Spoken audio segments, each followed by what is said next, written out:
Okay, you know how we've been saying that there are bigger fish with all these cases that have been coming up about Diddy? Apparently, Jay-Z is one of the bigger fish, and several sources have confirmed that he's next, and his cases are gonna be worse than Diddy. I'm talking about Aaliyah, Rihanna, his own wife Beyonce, Foxy Brown, Rymir's mother Wanda, Cathy White. Y'all, the list of the ones we know already is endless. So can you imagine what else could possibly come out? And you want to know the best part? Apparently, Beyonce doesn't plan to be around when Jay-Z is going down. You see, all those rumors that have been going around about a divorce? Well, allegedly, Queen Bey is very much motivated to jump ship once Jay is exposed. Baby, when it comes to Jay-Z, people already question the nature of his marriage to Bey, considering he started hitting on her when she was still in high school. Plus, there have been enough allegations that he is controlling her and using her as a shield. And let's not even begin with how he's always been a serial cheater. I personally wouldn't be surprised if Bey pulls a Cassie on us, and that's of course if she doesn't end up like Kim Porter. I mean, there have been receipts here and there proving that Jay's relationship with his women are just like the ones with Diddy, and possibly even worse. And we are going to be breaking it all down, starting with Aaliyah. That Jay-Z knew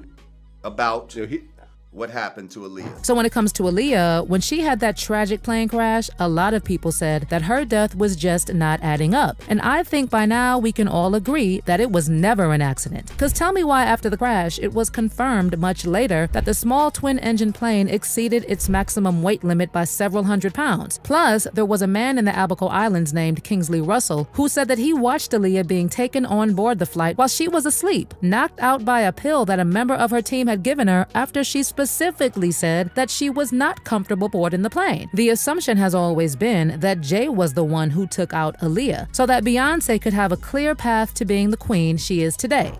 They were having a hard time taking her solo. And then Aaliyah died.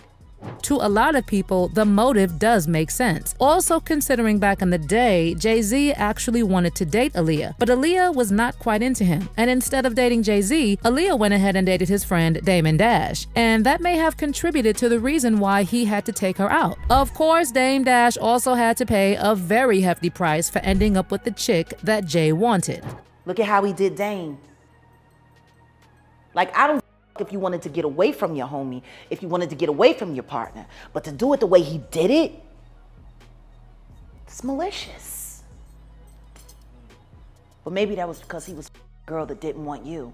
Well, Aaliyah wasn't the only one running from Jay-Z, cause Foxy Brown allegedly also had to run away. Y'all know that back in the day, Jay and Fox worked great together, and they gave us hit after hit. So given how successful they were when they worked together, it was a bit sus that they just stopped working together, and Foxy's career went down the drain. Apparently, the reason why Foxy is not as successful, even though she's extremely talented, is because Jay-Z blacklisted Foxy when he could no longer control her, and that after he slept with her when she was still in high school. In fact, people who went to school with Foxy say that Jay-Z used to pick her up when she went to school, and according to them, Biggie used to pick her up too, but they were legit friends. But everybody knew her and Jay were together. For those who recall, there was actually this wild rumor that there's a tape out there of Jay, Foxy, and Jamie Foxx. Apparently, Jay-Z made Foxy sign multiple gag orders after they engaged in a threesome, but coincidentally, not long after the incident, the tape was ironically robbed from her home. And other than the allegation that they engaged in a threesome, there were also rumors that Jay-Z even gave Foxy an STD. Now, Foxy has denied that she and Jay had a thing, but receipts don't lie, baby, and she's probably on a monthly payroll to keep her mouth shut. Anyway, you want to know who else ran from Jay-Z? Bad girl Riri herself. So when Rihanna first hit the airwaves, she auditioned for Jay-Z's record label, impressing both Jay-Z and record label executive L.A. Reid with her performance. And apparently, Reid told Jay-Z not to let Rihanna leave the building until she had signed a contract. She actually waited in Jay's office until 3 a.m. to sign her 6th album deal with Def Jam. And at the time, it was just the best thing that could ever happen to Riri.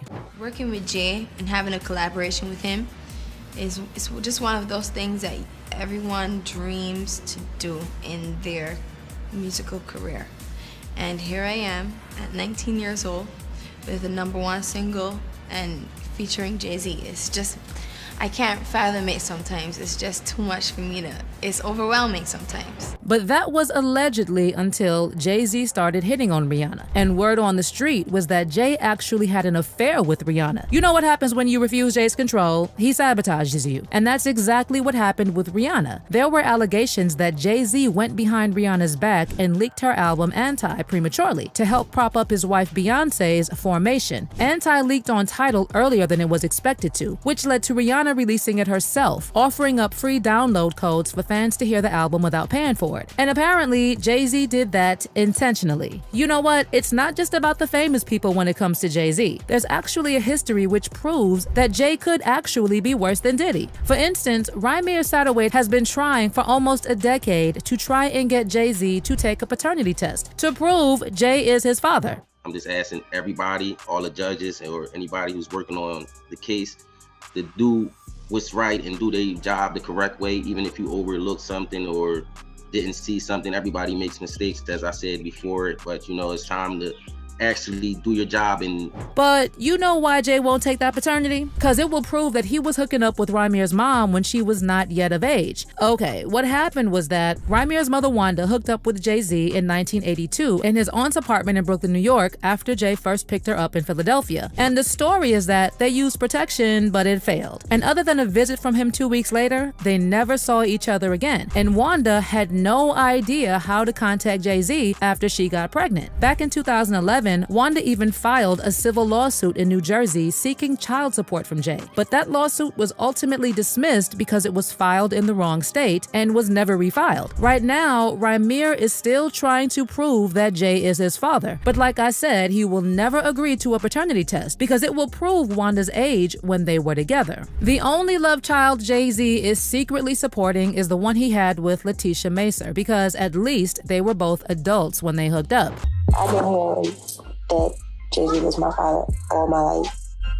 There's no way that he can deny anything, especially when people were there that know him. But best believe that there are other offspring, but their moms probably just don't want to get messy. I mean, there were also allegations that Jay fathered a child with model Chanel Scott. And although a man called Gerald Andrews was assumed to be the child's father, a DNA test had shown that his son Malik Saeed was not his son. I mean, Blue Ivy probably has more siblings than she can count on both hands. And knowing Jay-Z, I bet the stories of how they came to be are not all lovely. Actually, speaking of those stories, do y'all know about Cathy White, the woman who was Jay-Z's mistress who died mysteriously the year Beyonce got pregnant with Blue? And she died shortly after doing an interview about her relationship with Jay-Z. The thing is, Jay-Z had been allegedly smashing Cathy behind Beyonce's back for longer than Jay and Beyonce had even been married, but unfortunately got pregnant. Now, 2 weeks before she passed on, Cathy was contacted by a major tabloid that was investigating the Jay-Z connection. She gave them little information to go on, but according to one of the sources, following her conversation with the tabloid, she called Jay and told him that she was going to go public with their affair for a price. Then, about 48 hours after the announcement that Beyonce was pregnant with Jay-Z's baby, Cathy suddenly passed on under suspicious circumstances, and the cause of death was ruled as a brain aneurysm. But sources who knew both Jay-Z and Cathy gave the real story of what happened to Cathy, and they strongly believe to date that Jay-Z had Cathy unalived to silence her. Apparently, and allegedly, Jay-Z had law enforcement and even coroners in his back pocket. And the source also said that there are corrupt coroners in New York City who will rule homicides as natural deaths for cash. Now, if Jay could do this to someone who was pregnant with his child, can you just imagine what else he can do to make sure he appears clean? Baby, everyone who has been saying that Jay is worse than Diddy is definitely on to something. But like I said, reportedly, Beyonce is already looking for an exit plan because, like many of y'all have assumed over the years, she's also been through the most with Jay-Z. Child, I personally can bet that whatever is about to come out about Jay will be worse than Diddy. But let me know what you think in the comment section below.